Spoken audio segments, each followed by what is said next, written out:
तरीही त्यामध्ये नमणे, झुकणे, शरण, हताश, उदास, माघार. जय श्रीराम.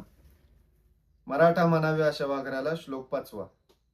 महावादळांच्या विरोधात ठाके, पुढे संकटांच्या कधीही न वाके, पराभूतता स्पर्शू शकते न ज्याला, मराठा म्हणावे अशा वाघराला.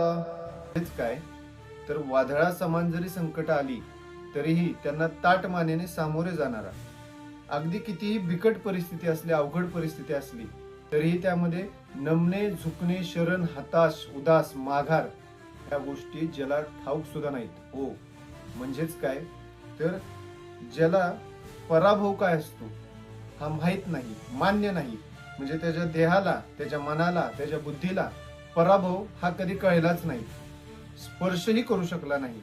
आणि जर तो देहाने हारला तरी तो त्याच्या मनाने कधी हरत नाही. अशा सत्व स्वाभिमानी पराक्रमी अशा पुरुषालाच मराठा असं म्हणतात. जय श्रीराम.